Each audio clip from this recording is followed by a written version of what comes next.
بسم الله الرحمن الرحيم. الحمد لله نحمده ونستعينه ونستغفره ونؤمن به ونتوكل عليه ونعوذ بالله من شرور أنفسنا ومن سيئات أعمالنا. من يهده الله فلا مضل له ومن يضلله فلا هادي له. ونشهد أن لا إله إلا الله وحده لا شريك له.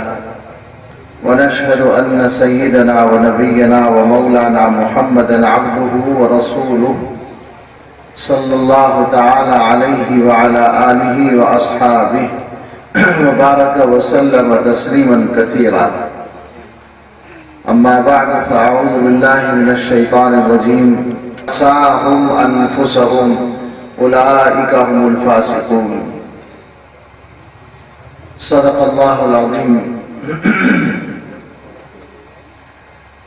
قال رسول الله صلى الله عليه وسلم: اتق الله حيثما كنت وأتبع السيئة الحسنة تمحها وخالق الناس بخلق حسن، أو كما قال عليه الصلاة والسلام: سبحان ربك رب العزة عما يصفون وسلام على المرسلين والحمد لله رب العالمين. اللهم صل على سيدنا محمد وعلى آل سيدنا محمد وبارك وسلم. اللهم صل على سيدنا محمد وعلى آل سيدنا محمد وبارك وسلم. اللهم صل على سيدنا محمد وعلى آل سيدنا محمد وبارك وسلم. کل ہوس اس طرح سے ترغیب دیتی تھی مجھے. عبرت کے نام سے ایک نظم ہے چھوٹی سی. کل ہوس اس طرح سے ترغیب دیتی تھی مجھے، خوب ملک روس ہے اور سرزمین طوس ہے. گر میسر ہو تو کیا عشرت سے کیجئے زندگی، عیش کیجئے. گر میسر ہو تو کیا عشرت سے کیجئے زندگی. اس طرف آواز طبل ادھر صدائے کوس ہے. سنتے ہی عبرت یہ بولی ایک تماشا میں تجھے چل دکھاؤں، تو کہ قید آز کا محبوس ہے. آز کے معنی ہے حرص اور محبوس کے معنی ہے قیدی. تو جو حرص کا قیدی ہے میں تجھے ایک تماشا دکھاؤں.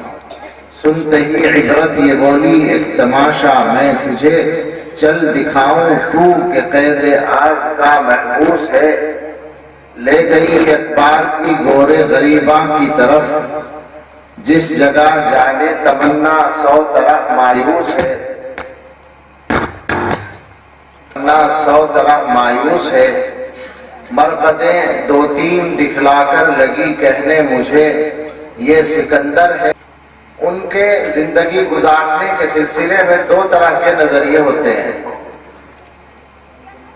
کچھ انسان وہ ہیں جو دنیا کی زندگی کو سب کچھ سمجھتے ہیں اور اسی لیے دنیا کی زندگی کو اچھا بنانے کے لیے سب کچھ کرتے ہیں. اور کچھ انسان وہ ہیں جو اس زندگی کے بعد والی زندگی کو بھی جانتے ہیں اور یہ بھی جانتے ہیں کہ وہی اصل زندگی ہے، اس لیے اس زندگی کو اس کی تیاری کے لیے استعمال کرتے ہیں. آج کل پہلی جو قسم ہے اس کا کچھ غلبہ سا نظر آتا ہے. یعنی ہونا تو یہ چاہیے کہ یہ دو قسمیں مومن اور کافر کے نام سے پہچانی جائیں. جو آدمی ایمان والا ہے اس کی پہچان یہ ہو کہ اس کو دنیا میں رہ کر آخرت کی فکر ہو، اور جو ایمان سے محروم ہے اس کی یہ پہچان ہو کہ اسے دنیا کی فکر ہو. اصل تو یہی ہے. لیکن آج کل کے زمانے میں ہم ایمان والے لوگ بھی ماحول سے متاثر ہو کر بہت سی مرتبہ اپنی زندگی کے کاموں میں ان لوگوں کی نقل کرنے لگتے ہیں اور ایسا محسوس ہوتا ہے کہ شاید ہم زندگی اچھی سے اچھی گزرے، اس کے لیے تو سبھی جانتے ہیں محنت ہو رہی ہے۔ یہ جتنے بھی وسائل زندگی کے حاصل ہوئے ہیں ہمیں بھی مل رہے ہیں، وہ آرام کے، سہولتوں کے، راحتوں کے، وہ کیوں ہیں؟ آج ایک اعتبار سے ہم لوگ سائنس دانوں کے اور سائنس والوں کے ممنون کرم ہیں کہ انہوں نے محنت کر کے کچھ ایسی ایجادات تیار کی ہیں جنہوں نے زندگی کو آسان بنا دیا، سفر کیا ہے۔ وہ اصلاً اس لیے نہیں کہ اس میں آخرت کا یا انسانیت کا کوئی فائدہ تھا، بلکہ اس نقطۂ نظر سے کہ زندگی کو اچھے سے اچھا بنانا ہے، اسی زندگی کو، دنیا کی زندگی کو۔ ظاہر ہے کہ اس کا تعلق صرف دنیا کی زندگی سے ہے، دنیا کے اسباب سے ہے۔ ہم لوگ بھی اپنی زندگی میں جس طرح کا برتاؤ کر رہے ہیں، معاملات کر رہے ہیں، اس سے ایسا شبہ ہوتا ہے کہ شاید ہم بھی آدھے یا اس سے زیادہ اسی نظریے کے قائل ہیں کہ دنیا کی زندگی ذرا اچھی گزر جائے، آگے دیکھا جائے گا۔ حالات اس طرح کے، مگر ہمیں سکھایا یہ نہیں گیا، ہمیں یہ بتایا گیا ہے کہ دنیا میں آپ بہت دن رہنے کے لیے نہیں آئے، بلکہ جلدی ہی جانے کے لیے آئے، اور آگے ایک زندگی آئے گی جس کا اختتام کبھی نہیں ہوگا، اس کی تیاری آپ کو کرنی ہے۔ کوشش یہ کرنی چاہیے وہاں کی زندگی اچھی ہو جائے، اور اس کا خلاصہ یہ کہ جنت میں پہنچ جائے۔ آدمی اس طرح کی زندگی گزارے کہ وہ اللہ کے یہاں پہنچ کر جہنم میں جانے کا مستحق نہ بنے۔ قرآن کریم میں وہ سورت ہے جو آپ جمعے کے دن سنتے ہیں، هل اتاک حدیث الغاشیہ، اس میں اللہ تعالیٰ نے دونوں قسم کے لوگوں کا بڑا عبرت آمیز انداز میں تذکرہ کیا ہے۔ فرمایا کہ وجوہ یومئذ خاشعہ عاملۃ ناصبہ، قیامت کے دن کچھ لوگ ایسے آئیں گے، کچھ چہرے ایسے ہوں گے جن پر ذلت چھائی ہوگی، خاشعہ، اور وہ دنیا میں عاملۃ ناصبہ، کام کر کے آئے ہوں گے اور تھک کے آئے ہوں گے، یعنی دنیا میں انہوں نے بڑی محنت کی ہوگی، مگر انجام تصلی نارا حامیہ، جہنم میں جائیں گے۔ اور اس کے مقابل میں اللہ تعالیٰ نے کہا ووجوہ یومئذ ناعمہ لسعیہا راضیہ فی جنت عالیہ۔ ایسا ہوتا ہے، کچھ ایمان والے ایسے بھی ہوتے ہیں، لیکن عام طور پر ایسا ہوگا کہ دیکھنے والے ان کو زیادہ توجہ سے دیکھتے بھی نہیں ہوں گے، ان کی زندگی معمولی زندگی گزر رہی ہوگی، نہ شہرت ہوگی نہ تعارف ہوگا۔ ایک جگہ ایک حدیث ہے کہ رسول اکرم صلی اللہ تعالی علیہ وسلم مسجد نبوی میں تشریف فرما کے ایک آدمی گزرا سامنے سے، حضور نے پوچھا یہ آدمی کیسا ہے، یعنی اس کی حیثیت کیا، سماجی پوزیشن کیا ہے؟ صحابہ نے عرض کیا رسول اللہ بڑا آدمی، اپنی قوم کا بڑا آدمی ہے، اور اس کی حیثیت یہ ہے کہ اگر یہ کسی مجلس میں جائے تو ممتاز جگہ پر، صدر مقام پر بٹھایا جائے، نہ جائے تو یفتقد، پوچھا جائے کہاں گئے، فلاں صاحب نہیں آئے، بڑے آدمیوں کو کہا جاتا ہے نا وہ نہیں آئے، پوچھا جاتا ہے، سفارش کرے تو قبول کی جائے، کہیں نکاح کا پیغام دے تو اس کو بھی قبول کیا جائے، ایسی پوزیشن کا آدمی۔ حضور خاموش ہو گئے سن کر۔ تھوڑی دیر کے بعد ایک صاحب اور گزرے، حضور علیہ السلام نے صحابہ سے پوچھا اس کے بارے میں کیا خیال ہے، کیسا آدمی ہے؟ صحابہ نے عرض کیا یا رسول اللہ یہ تو معمولی آدمی ہے، کہیں جائے تو کوئی اس کو نہ پوچھے، معمولی جگہ پر بیٹھ جائے، کوئی نہ کہے کہ صاحب ادھر آئیے ادھر آئیے، نہ جائے تو کوئی تلاش نہ کرے، سفارش کرے تو کوئی حیثیت نہیں، معمولی آدمی، عام آدمی۔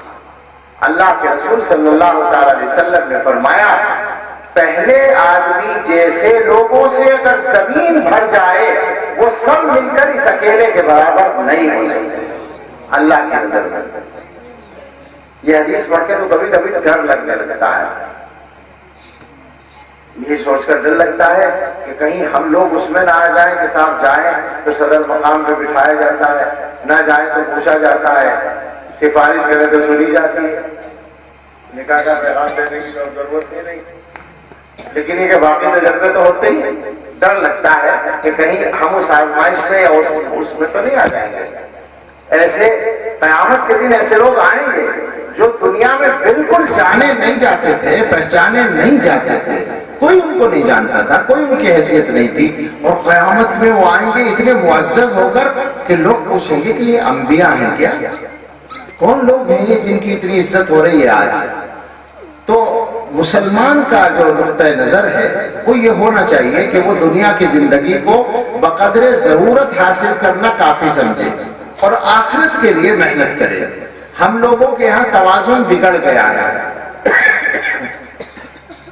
ہمارا حال یہ ہے کہ ملنا نہ ملنا تو تقدیر پر ہے، مگر کوشش ہماری دنیا کے اندر زیادہ ہے، یعنی ضرورت سے زیادہ ہے۔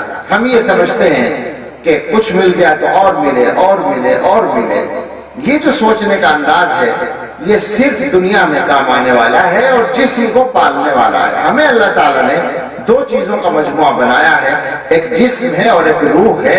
ہم جسم کو پالتے ہیں اور روح کو سلاتے ہیں یا روح کو کمزور کرتے ہیں۔ جسم کی غذائیں جسم کو پہنچاتے ہیں اور روح کی غذاؤں سے روح کو محروم کرتے ہیں۔ تو ہمیں زندگی کا انداز بدلنے کی ضرورت ہے۔ آج کی دنیا میں جن حالات کا سامنا ہے، ابھی ہمارے حضرات علماء بیان کر رہے تھے اور حالات کی طرف بھی اشارہ تھا۔ حالات کا سب کو پتا ہے، مجھے حالات پر کچھ نہیں کہنے کی ضرورت ہے، لیکن جن حالات کا سامنا ہے آپ یقین کریں ان کا مقابلہ آپ ان کے ہتھیاروں سے نہیں کر سکتے۔ بھئی آپ کے پاس ان سے زیادہ وسائل تو نہیں ہے نا، ان سے زیادہ طاقت تو نہیں ہے نا، تو کیسے ہوگا مقابلہ؟ مقابلہ اس طرح ہوگا کہ جو طاقت ان کے پاس نہیں ہے اس طاقت کو آپ بڑھا لیں، اور وہ طاقت ہے اللہ سے تعلق کی طاقت، وہ طاقت ہے آخرت کی فکر کی طاقت۔ مسلمان کے اندر جب اللہ تعالیٰ کا خوف زندہ ہوتا ہے اور آخرت کی فکر ہوتی ہے تو اس کے سارے اعمال میں ایک طاقت پیدا ہو جاتی ہے۔ فی الحال جو صورتحال ہے وہ یہ ہے، آپ نے شاید پڑھا ہوگا، یہ ابھی چند دن پہلے اخبار میں آیا تھا کہ اس سال ہتھیار سب سے زیادہ بیچنے والا ملک امریکہ اور سب سے زیادہ خریدنے والا ملک سعودی عرب۔ یہ صورتحال ہے، اور ایسا بہت مرتبہ ہو چکا ہوگا۔ سعودی عرب اور ہمارے اسلامی ممالک بڑی تعداد میں ہتھیار خریدتے ہیں، اور وہ بیچارے کیوں خریدتے ہیں؟ اس لیے کہ ان کے جو سرپرست ہیں وہ بیچنا چاہتے ہیں، ان کو اپنے ہتھیار بیچنے ہوتے ہیں تو وہ ایک آدھ جنگ چھڑوا دیتے ہیں ہمارے علاقے میں، مجبوراً ہمیں ہتھیار خریدنا پڑتا ہے، ان کے ہتھیار فروخت ہو جاتے ہیں۔ تو اس سال سب سے زیادہ ہتھیار بیچے امریکہ نے اور سب سے زیادہ خریدے سعودی عرب نے۔ اس سے پہلے بھی بڑی بڑی مقدار میں سعودی عرب اور اسلامی ممالک جو ہے ہتھیار خرید چکے ہیں۔ آپ غور کر کے سوچیں ذرا کہ ان ہتھیاروں سے امت کو کیا ملا، سوائے پسپائی کے، سوائے نقصان کے، سوائے پیچھے جانے کے، اور کیا ملا ہے؟ کیوں؟ اس لیے کہ تنہا وسائل کافی نہیں ہیں۔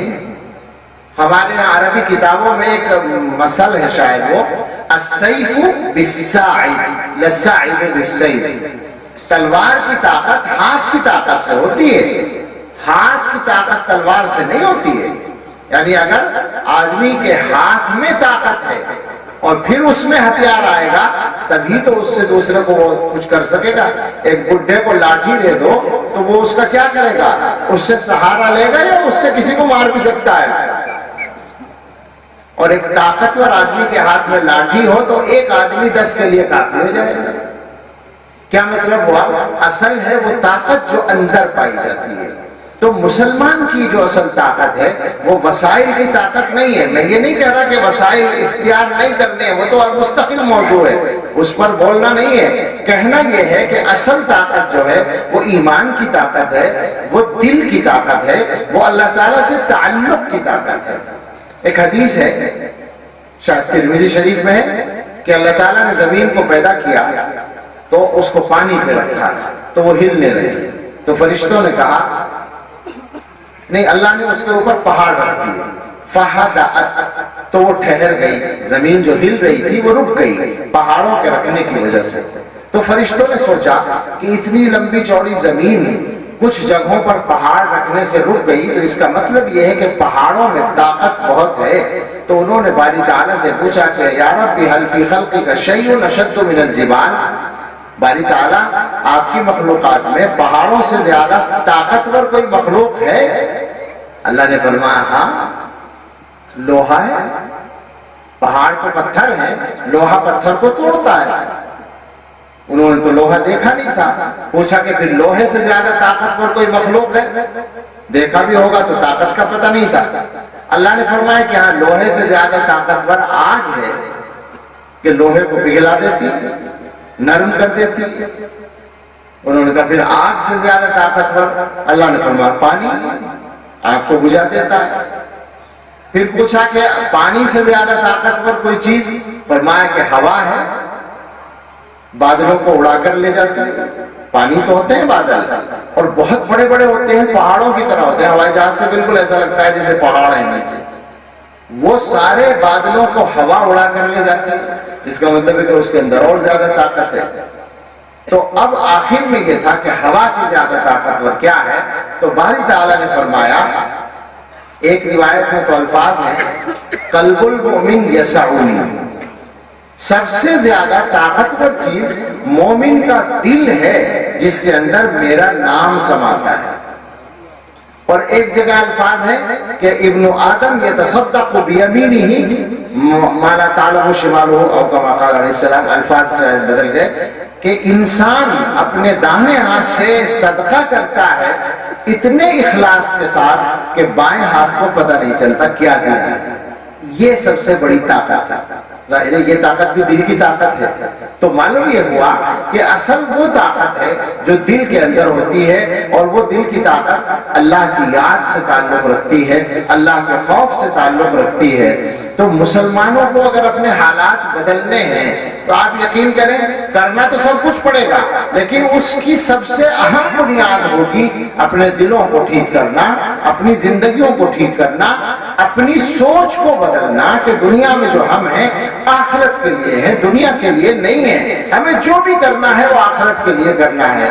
میری زندگی کا مقصد تیرے دین کی سرفرازی، میں اسی لیے مسلمان، میں اسی لیے نمازی۔ یہ ذہن بنا کر پھر ہم جب اپنے کاموں کی طرف جائیں گے تو اللہ تعالیٰ ہمیں توفیق دیں گے ان سب کاموں کے کرنے کی جن کے کرنے کی ضرورت ہے۔ آج کا صورتحال وہ ہے جو آیت میں بتائی گئی ہے۔ میں نے آیت پڑھی ہے، 2 آیتیں ہیں، ان کا ترجمہ کرتا ہوں اور بات کو سمجھتا ہوں۔ اللہ تعالیٰ فرماتے ہیں ایمان والو اللہ سے ڈرو اور ہر آدمی غور کرے کل کے لیے کیا بھیجا ہے، آخرت کے لیے کیا بھیجا ہے، اس پر غور کرو۔ یہ گویا فکر پیدا کی ہے، اس لیے کہ وہیں جانا ہے۔ بعض بزرگوں نے یا حدیث میں صحابہ نے پوچھا کہ موت سے ڈر لگتا ہے، تو آپ نے فرمایا کہ وہاں کچھ بھیج دو۔ جب صدقہ کرو گے، اللہ کی راہ میں دو گے، پیسہ جمع کر دو گے تو پھر جانے سے ڈر نہیں لگے گا، اس لیے کہ پہلے سے انتظام ہو چکا ہے۔ دیکھا ہے نا دنیا میں اگر آپ کو کوئی سفر کرنا ہے اور اس سفر میں جہاں جانا ہے وہ نئی جگہ ہے، خاص طور سے اگر دوسرے ملک کا سفر ہے اور کوئی انتظام نہیں ہوا تو گھبراتا ہے آدمی، کہاں جا کے رہے گا، کیا کرے گا۔ اور اگر پہلے سے طے ہو گیا کہ بھئی فلاں آدمی ہمارا جاننے والا ہے، اس کے یہاں جا کے قیام کرنا ہے، تو اطمینان رہتا ہے، انتظام ہو گیا۔ یا ہوٹل بک کر لیا، چنانچہ آج کل تو قانون ہے یا تو آپ کا کوئی میزبان مقرر ہو اور یا آپ ہوٹل بک کریں، اسی لیے کہ آدمی وہاں جا کر پریشان نہ ہو۔ تو یہی معاملہ ہے کہ آدمی آخرت کے لیے بھیجے تاکہ وہاں جا کر پریشان نہ ہو، اس کو انتظام مل جائے۔ اس کے بعد فرمایا واتقوا اللہ ان اللہ خبیر بما تعملون، اللہ سے ڈرو کیونکہ اللہ تعالیٰ تمہارے اعمال کو جانتا ہے۔ جو جانتا ہے اس سے ڈرنا چاہیے۔ اللہ کی شان عجیب ہے، اللہ تعالیٰ جانتے ہیں اور ایسا جانتے ہیں کہ جو کر لیا وہ بھی معلوم ہے اللہ کو، اور جو نہیں کیا آئندہ کرنے والے ہیں وہ بھی معلوم ہے، اور جو نہ کیا نہ کریں گے مگر دل میں آیا وہ بھی اللہ کو معلوم ہے۔ انہ یعلم السر واخفی، اللہ سب کچھ جانتا ہے۔ آگے یہ فرمایا وَلَا تَكُونُوا كَالَّذِينَ نَسُوا اللَّهَ، ان لوگوں کی طرح مت بنو جنہوں نے اللہ کو بھلا دیا، فَأَنْسَاهُمْ أَنفُسَهُمْ، تو اللہ نے ان کو ان کی ذات بھلا دی، یعنی ان کو ان کی ذات سے غافل کر دیا۔ اس کا مفہوم علماء نے لکھا ہے کہ جب آدمی اللہ سے غافل ہوتا ہے تو اس کو اپنے نفع نقصان کا بھی پتہ نہیں رہتا۔ مسلمانوں کا حال اس وقت یہی ہے کہ ان کا نفع نقصان کس میں ہے یہ پتہ نہیں، سمجھ میں نہیں آ رہا، اور یہ سمجھ میں نہ آنے کی بجائے اللہ کی ذات سے اور اللہ کی یاد سے غافل رہنا ہے۔ تو ہمیں آخرت کی فکر کے ساتھ، ظاہر ہے دنیا کی ضرورتیں پوری کرنے کے لیے جو کرنا ہے وہ تو کرنا ہی ہے، مگر آخرت کی فکر کے ساتھ زندگی گزاریں گے تو یہ زندگی عبادت بھی بن جائے گی اور کامیاب بھی ہو جائے گی۔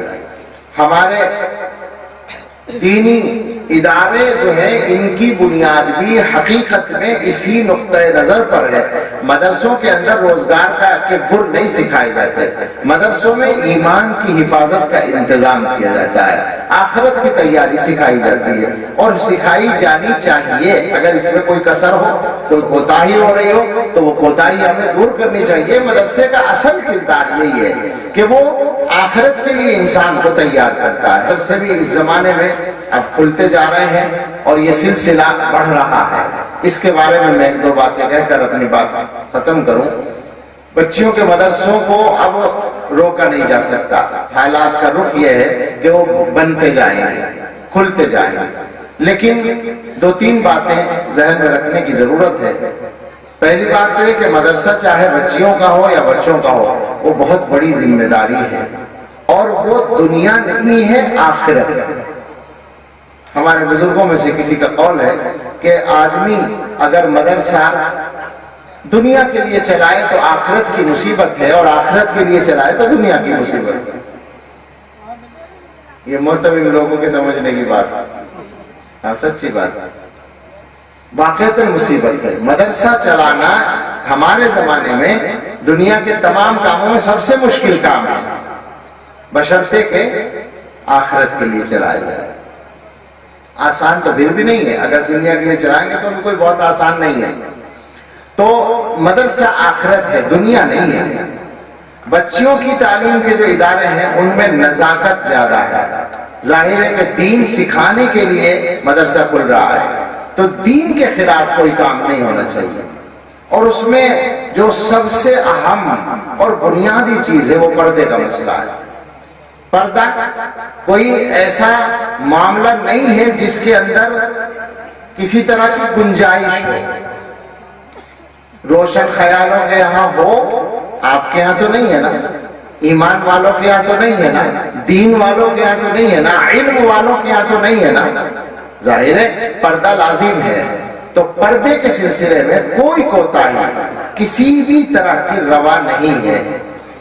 مدرسے جو لڑکیوں کے چل رہے ہیں ان کو اسی اصول پر بنایا جائے، تعلیم کو بھی اسی طرح بنایا جائے کہ پردے کی خلاف ورزی نہ ہو، اور اس میں مدرسے کا ذمہ دار ہو یا استاذ ہو، جوان ہو یا بوڑھا ہو۔ میں صاف کہہ رہا ہوں، میں مفتی نہیں ہوں اس لیے میں فتویٰ نہیں جانتا، لیکن میں جو مصلحت ہے اور ضرورت ہے وہ جانتا ہوں۔ تو میں یہ کہتا ہوں کہ وہ ذمہ دار چاہے جوان ہو یا بوڑھا ہو، کسی کے لیے کوئی گنجائش نہیں۔ اس کو اچھی طرح سے ذہن میں رکھا جائے۔ عمارت اس طرح بنائی جائے کہ پرندہ پر نہ مار سکے، بے پردگی کا کو بنائے، یہ ایک طریقہ ہے، یہ سب سے شاندار طریقہ ہے۔ تو کسی اجنبی عورت سے محتمم کو بات ہی نہیں کرنی پڑے گی، اندر پورے طور پر عورت رہے ذمہ دار، اور باہر سے آپ انتظام چلائیں۔ ہم نے دیکھے ہندوستان کے اندر کچھ مدرسے ایسے بھی جن میں بہت احتیاط ہوتی ہے، اور مثال کے طور پر کہتا ہوں، گجرات میں ٹنکاری ایک جگہ ہے، وہاں جانا ہوا تھوڑی دیر کے لیے، تو مدرسے کا نظام یہ معلوم ہوا کہ ایک تو عمارت انہوں نے اس طرح بنائی ہے، اب بہت سی جگہ بن رہی ہے وہ، کہ مدرسے کی عمارت کے باہر ایک اور دیوار بناتے ہیں، 4 دیواری، اور اس دیوار کے اور عمارت کے بیچ میں فاصلہ رہتا ہے، اور اونچی دیوار ہوتی ہے وہ، یعنی کوئی بھی آدمی نہ وہاں آ سکتا ہے، نہ باہر سے دیکھ سکتا ہے، نہ نہ اندر والے باہر کو دیکھ سکتے ہیں۔ انہوں نے کر رکھا ہے کہ مدرسے کا دفتر صدر گیٹ میں ہے، گیٹ کے باہری حصے میں، اور محتمم صاحب اسی میں بیٹھتے ہیں۔ اور اندر ان کی بیوی رہتی ہے محترمہ، اور انہی سے محتمم صاحب کا رابطہ ہوتا ہے اور کسی سے نہیں ہوتا۔ اور یہ صورتحال ہے کہ ہاسٹل کے اندر اگر کوئی مرمت کی ضرورت بھی پڑ جائے تو لڑکیوں کے اندر رہتے ہوئے پردہ کرا کے کوئی بستری جا کے مرمت کر دے، ایسا نہیں ہوتا، یہ نہیں ہوتا۔ انہوں نے یہ نظام بنا رکھا ہے کہ ہر 2 مہینے پر چھٹی کرتے ہیں، پورے مدرسے کی چھٹی، یعنی لازم ہے کہ سرپرست آئیں اپنی بچیوں کو لے جائیں، مدرسہ بالکل خالی۔ اس 1 ہفتے کی چھٹی میں یا جتنے بھی دن کی کرتے ہیں، اس چھٹی کے دوران پورے مدرسے کو دیکھیں گے، جہاں بجلی کا کوئی پوائنٹ خراب ہوگا اس کو ٹھیک کریں گے، جہاں مرمت کی ضرورت ہوگی وہ ٹھیک کریں گے۔ لڑکیوں کے اندر رہتے ہوئے کوئی بستری وغیرہ مدرسے کے اندر نہیں جائے گا، پردہ کرا کے بھی نہیں جائے گا، مرد جائے گا ہی نہیں، یہ طے کر رکھا ہے۔ یہاں تک ہے کہ وہ لڑکیوں کے لیے نماز گاہ بنائی ہوئی ہے، مسجد کہہ لیں اس کو، تو جن بچیوں کو نماز نہ پڑھنی ہو شرعی مجبوری کی بنیاد پر، ان کے لیے بھی ضروری ہے کہ وہ نماز گاہ کے باہر آ کر ان کے لیے انتظام ہے بیٹھنے کا، وہاں بیٹھا کریں نماز کے وقت میں، اپنے کمروں میں تنہا نہ رہیں۔ طرح طرح کی احتیاطیں انہوں نے کر رکھی ہیں۔ تو بہرحال یہ پلسرات میں چلنے والا کام ہے بچیوں کے مدرسے چلانا۔ مجھے امید ہے کہ یہاں احتیاط سے ہوتا ہوگا کام، میں بالکل واقف نہیں ہوں، میں نے ایک عام بات کی ہے، یہاں کی صورتحال سامنے رکھ کر نہیں بات کی ہے، بلکہ ضرورت کو سامنے رکھ کر پورے علاقے کی۔ ہمارے علاقے میں مدرسے اچھے خاصے کھل رہے ہیں، بجنور میں اس معاملے میں کافی فیاضی سے کام ہو رہا ہے، تو بہت ضرورت ہے احتیاط کی، چونکہ بعض جگہ میں نے بے احتیاطی بھی دیکھی ہے، بعض جگہ بے احتیاطی دیکھی ہے، اور اس کو دیکھ کر یہ تمام ضرورتیں اور سہولتیں عطا فرمائے، اور اس کو بچوں کی بہترین تربیت کا مرکز بنائے۔ تربیت کا مسئلہ اس زمانے کا سنگین ترین مسئلہ ہے۔ ماں باپ تربیت کرنے کی خود صلاحیت نہیں رکھتے ہیں، بچے بگڑ رہے ہیں، اور جب بچے بگڑ جاتے ہیں تو ماں باپ پریشان ہوتے ہیں۔ کچھ ماں باپ ہیں جن کو تربیت کا ڈھنگ آتا ہے، ورنہ عام طور پر یہ ہو رہا ہے کہ بچے اپنی آزادی کے مطابق چل رہے ہیں اور ماں باپ پریشان ہیں۔ بچیوں کی تربیت کا مسئلہ بھی مشکل ہو رہا ہے، اور بچوں کی تربیت کا مسئلہ بھی، اور اس میں سب سے زیادہ جو مشکل پیش آتی ہے، آپ سمجھ رہے ہیں، ایک ہی نقطہ ہے اور کچھ نہیں ہے، پردے کا مسئلہ۔ بگاڑ جو آتا ہے لڑکیوں اور لڑکوں کے معاملات کو کس چیز سے آتا ہے؟ پردے کے نہ ہونے سے آتا ہے، اور تو کوئی بات نہیں ہوتی نا، جو کچھ بھی ہوگا اسی سے ہوگا۔ حضرت تھانوی رحمۃ اللہ علیہ نے پردے کے موضوع پر گفتگو کرتے ہوئے ایک جگہ لکھا کہ جو لوگ پردے کو ضروری نہیں سمجھتے ہیں وہ یوں کہتے ہیں کہ میاں ہم نے دیکھا ہے پردے میں بھی سب کچھ ہو جاتا ہے۔ تو حضرت نے فرمایا کہ ممکن ہی نہیں ہے، اگر واقعی پردہ رہا تو ممکن نہیں کہ کچھ ہو جائے، پردہ ہٹا ہوگا جبھی تو کچھ ہوا ہوگا، بھائی دیکھا ہوگا جبھی تو ہوگا، آگے معاملہ بڑھے گا۔ تو جب دیکھا تو اس کا مطلب ہے پردہ ہٹا، تو پردہ محافظ ہے۔ بچوں اور بچیوں کی تربیت کے لیے اس کا بہت زیادہ اہتمام کیجیے۔ پڑھانے کا مسئلہ بھی اس زمانے میں مشکل ہو گیا ہے، مخلوط تعلیم کے اداروں میں پڑھانا پڑ رہا ہے۔ کوشش کریں، محنت کریں، قربانیاں دیں، اپنے ادارے کھولیے جن میں کوئی ایجوکیشن نہ ہو، مخلوط تعلیم نہ ہو، کوشش کیجیے اس کی، اللہ بہت جزا دے گا۔ اپنے بچوں کو برائیوں سے بچانے کے لیے اگر کچھ لوگ یہ کام کریں گے، بھائی مولوی لوگ مدرسے کھولتے ہیں بھیک مانگ کر، آپ لوگ اسکول نہیں کھول سکتے بھیک مانگ کر، پیدا کرو ہمت اور جرات۔ اور جب آپ اپنی سوٹ بوٹ میں جائیں گے بھیک مانگنے تو آپ کو بھکاری نہیں سمجھا جائے گا، مولوی صاحب تو ملا جی ہیں، داڑھی کے ساتھ، ٹوپی کے ساتھ، کرتے پاجامے کے ساتھ، پگڑی کے ساتھ جاتے ہیں تو ان کو ذلیل سمجھا جاتا ہے، وہ اس کو جھیل لیتے ہیں، آپ اس سے پریشان نہ ہو، لیکن آپ بے فکر رہیں، آپ کو اتنا ذلیل نہیں سمجھا جائے گا۔ مگر محنت کا ارادہ کریں، اسکول کھولیں اپنے، کالج کھولیں اپنے، جن میں دینی ماحول کے اندر اپنے بچوں کو پڑھائیں۔ یہ قربانی دینے کا مسئلہ ہے۔ علماء قربانی کا مزاج مدرسے سے لے کے نکلتے ہیں، اس لیے مدرسے کھلتے ہیں آسانی سے۔ مدرسے جو قائم ہوتے ہیں نا، اس کی بنیاد یہ ہے کہ مدرسے میں پڑھنے والا آدمی یہ پڑھ کے نکلتا ہے کہ جو کچھ میں نے پڑھا ہے یہ میرے پاس امانت ہے، اسے دوسروں تک پہنچانا میری ذمہ داری ہے، اور باقی جو تعلیم ہے وہاں یہ ہوتا ہے کہ جو کچھ پڑھا ہے میں نے اس سے روزی روٹی کمانا میری ذمہ داری ہے، اور کوئی ذمہ داری آدمی محسوس نہیں کرتا۔ میں غلط تو نہیں کہہ رہا ہوں، کسی پہ الزام تو نہیں لگا رہا ہوں، سمجھیں اس بات کو۔ تو مسلمان ہونے کا کیا تقاضا ہے؟ ملت کا بھی تو کچھ حق بنتا ہے۔ آپ اگر ڈاکٹر بن گئے تو کوشش کیجئے